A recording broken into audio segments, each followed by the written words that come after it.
Okay, let's get right into it. We're talking about that voice in your head. You know the one that just will not quit. Overthinking. It feels like it's just part of who you are, right? But what if I told you it's actually a mental habit and a really costly one? Today, we're going to map out this trap, and then, more importantly, we're going to show you the way out. Sound familiar? It's 2 in the morning. You're just lying there wide awake and your brain decides to replay some tiny, insignificant moment from your day on this endless, agonizing loop. This isn't problem solving, it's a cycle, and it traps millions of us every single night. And the cost? It's just staggering. Research shows that a full 40% of adults lose 3 to 4 hours every single day to this mental churn. Think about that.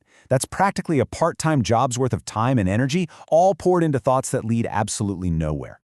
So let's properly define what we're actually up against here. This isn't just thinking a lot. This is a cognitive prison. It's a very real, well-defined psychological pattern that is designed to keep you stuck. The clinical term for this is rumination. And that word right there, passively, that's the key. You're not actually looking for a solution. You're just re-feeling the problem, replaying the cause, over and over and over.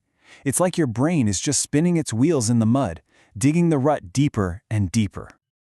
So why?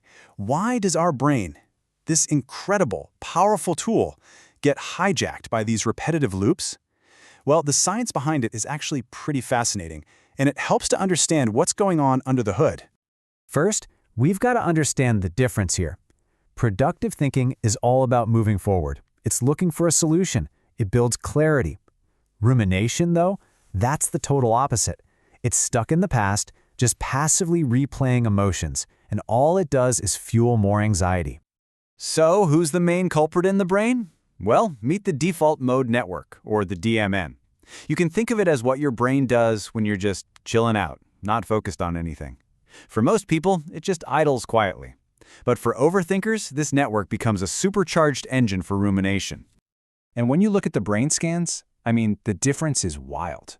In people who ruminate, the DMN is a whopping 47% more active during rest.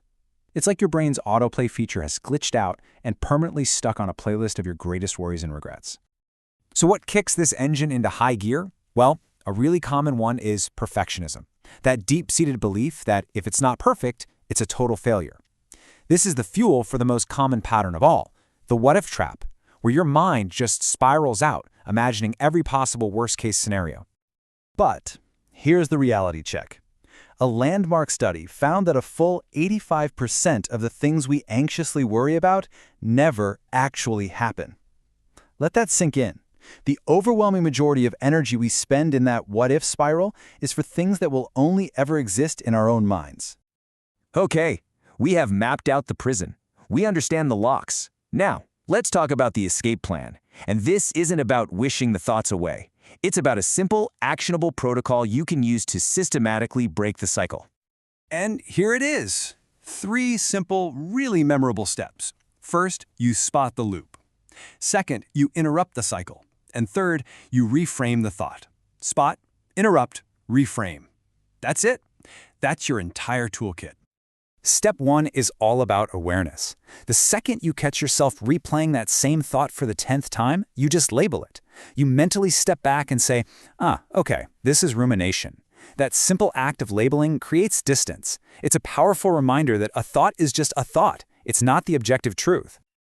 So once you've spotted the loop, you have to break its momentum. You've got to pull the emergency brake. The goal is to get out of your head and into your body right now. A fantastic technique for this is the 5-4-3-2-1 method. You just stop and you name 5 things you can see, 4 things you can physically feel, 3 things you can hear, 2 you can smell, and 1 thing you can taste. It literally forces your brain onto a new track. And finally, you reframe. This is where you put on your detective hat. Your job is to separate the cold, hard facts from the emotional story you've attached to them. The fact might be, my boss sighed during the meeting. The story your brain tells is, oh no, I'm definitely getting fired. You have to challenge that story. Ask for the evidence. Guide your mind to a more realistic, neutral possibility. And listen, this protocol works. Studies show that with just 30 days of consistent practice, spotting, interrupting, and reframing, people can see their daily rumination time drop by as much as 85%. That's literally reclaiming hours of your life, every single day. This brings us to our final, and maybe the most important shift in perspective. It's about moving from being trapped in that loop to really achieving a state of mental liberation and taking back all that wasted energy for yourself. A lot of us secretly believe this, don't we? It's almost a comfort. We tell ourselves that overthinking is just a side effect of being smart, or deep, or conscientious. But is it really? No, it's a sign of a highly powerful engine that's running inefficiently. It's a brilliant mind stuck in a useless gear. And that is the ultimate reframe. Overthinking isn't some fixed trait you just have to live with. It is a cognitive process that you can train, that you can optimize, and that you can aim at the things that truly matter to you. You see, rumination wants to convince you that safety is inside the loop, just analyzing the past one more time.